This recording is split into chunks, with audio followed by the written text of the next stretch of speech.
Y un sector que se vio seriamente afectado por la pandemia es el de las universidades debido a la virtualidad durante meses, la deserción de muchos estudiantes y al regreso también de la alternancia en medio de protocolos muy estrictos y costosos para estas instituciones. Para hablar del tema le doy la bienvenida al doctor Óscar Domínguez. Él es el director de la Asociación Colombiana de Universidades, ASCUN. Buenas noches, doctor Domínguez. Bienvenido a Signo Pesos. ¿Cómo ha estado? Víctor, buenas noches. Un saludo a usted y a todos sus televidentes. Gracias por la invitación.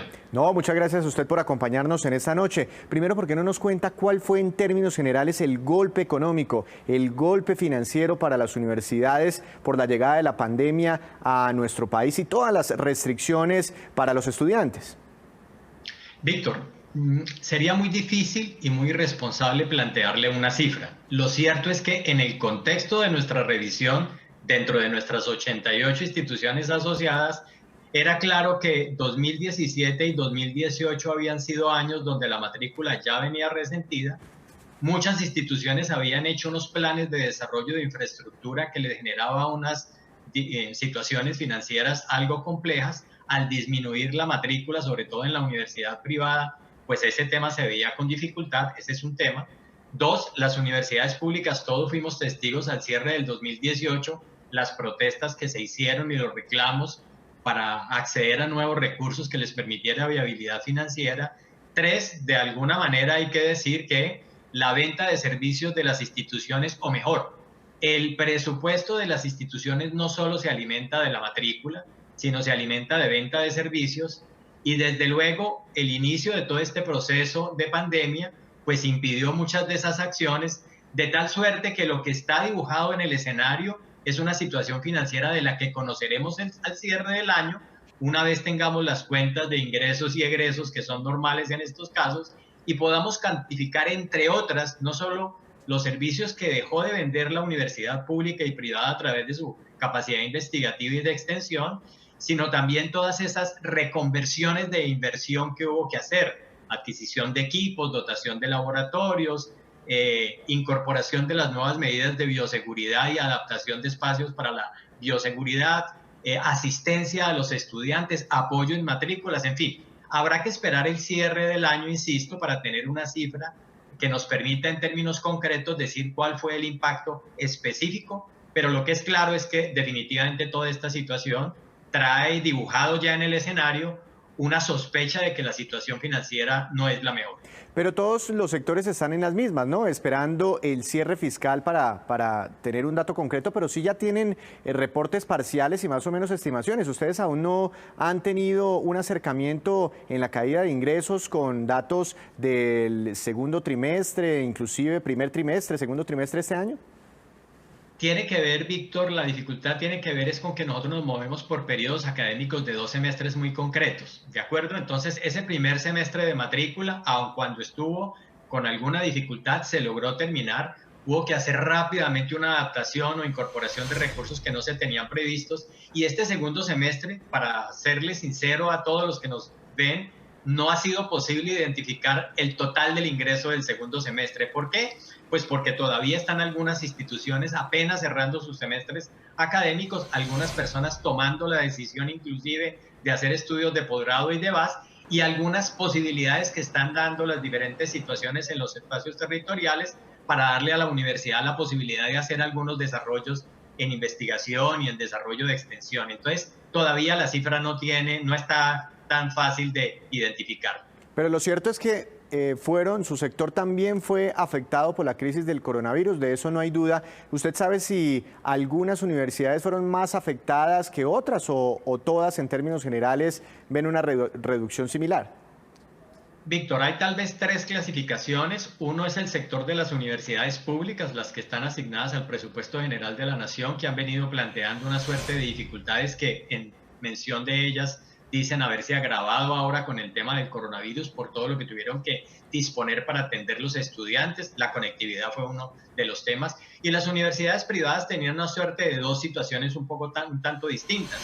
Unas con una situación de solvencia más favorable que les permitió rápidamente echar mano de unos recursos disponibles y adaptarlos, y otra, ir a banca seguramente para garantizar algunos créditos que les permita, en ese flujo de dinero que se mueve en las universidades privadas por venta de matrícula y ante la ausencia de la venta de servicios, tratar de cuadrar la caja. Pero esa es la realidad. Son tres realidades distintas. Las universidades no se comportan todas de la misma manera, sus ubicaciones en territorio varían, sus ubicaciones de acuerdo a su tamaño y a su capacidad de venta del servicio también, al número de estudiantes. Es decir, ahí hay una suerte de elementos que se necesita entrar con mucho detalle a particularizar para poder dar una mirada global del asunto. ¿Y ha sido muy alta la deserción de jóvenes? Bueno, Víctor, ahí hay que decir que tenemos dos situaciones. Creíamos por un estudio que adelantó la asociación con las instituciones de ASCUN, las 88, hacia mayo-junio visorábamos una deserción de estudiantes antiguos de más o menos entre el 23 y el 25%. Y de estudiantes nuevos creíamos que la deserción iba a ser del 10%. La verdad es que con las cifras parciales que hasta hoy tenemos, lo que hemos podido identificar es que esos números estuvieron muy por debajo. No se llegó al 23%, estamos por debajo. Muchos estudiantes antiguos decidieron continuar su proceso de formación para no interrumpirlo. Y muchos estudiantes nuevos, que era nuestra preocupación de que se abstuvieran de tomar el semestre académico por aquello de las modalidades de alternancia y mucha virtualidad presente, tomaron la decisión al final de avanzar.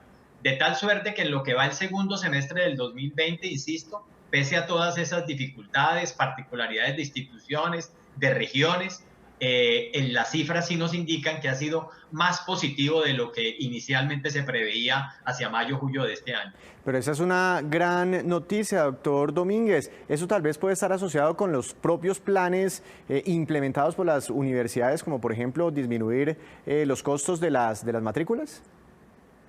Tal vez uno diría, Víctor, que pueden ser tres cosas, ¿no? Lo primero es una decisión de las familias en tomar la decisión de continuar. Había la discusión entre si eso iba a cambiar o no, y creo que las familias inteligentemente y los estudiantes prefirieron continuar su proceso de formación, entonces dispusieron de las posibilidades para que eso sucediera. Lo segundo es lo que usted menciona, las universidades, muchas instituciones tomaron una suerte de decisiones que rodeara a los estudiantes con mayores problemas de vulnerabilidad, que es la gran población en educación superior. Más del 70% de nuestros estudiantes en el sistema son de estrato 1, 2 y 3. Entonces las universidades dispusieron créditos, mecanismos de acompañamiento en equipo tecnológico y demás. Esa fue una segunda condición. Y la tercera, hay que reconocerlo, muchas decisiones que del gobierno se tomaron en alianza con el ICETEX, en alianza del mismo gobierno con Findeter, facilitando una suerte de recursos que les permitiera a las universidades garantizarse en la oferta del servicio y permitir que este segundo semestre se desarrollara sin mayor dificultad. Insisto, un estudiante que se quede por fuera es una gran pérdida para el país, pero creemos que las cifras son mucho más favorables de lo que el sector pensaba. Y mirando las carreras, ¿en cuáles ha habido mayor número de deserciones? O por lo menos algo que haya generado alguna preocupación para ustedes, para el futuro de cierto sector, no sé, la ingeniería, la medicina en nuestro país. No, sin duda las carreras de las áreas de la salud, digamos que se sitúan muy bien, inclusive las áreas económicas también y administrativas, esas áreas van bien. Pero al otro extremo de las 8 áreas que nosotros manejamos en Colombia del conocimiento, por ejemplo, los programas de agronomía, veterinaria y afines, no han salido bien librados, su deserción es mucho más alta del promedio de los otros programas. Asimismo, tendremos alguna dificultad con arquitectura y urbanismo y afines. Digamos, por poner los dos extremos más graves, esas son las situaciones que se están presentando. Y una cosa curiosa que el país debe saber es que en términos de doctorados, Colombia sigue siendo un país donde los doctorados aumentan. Es decir, a pesar de que todas estas situaciones de dificultades económicas impactan el sector, los doctorados en Colombia siguen aumentando el número de estudiantes, cosa que es muy importante para el sector. Pues doctor Domínguez, volveremos a hablar cuando tenga ya el balance de este año 2020. Muchas gracias, con mucho gusto lo haremos, Víctor, muy amable.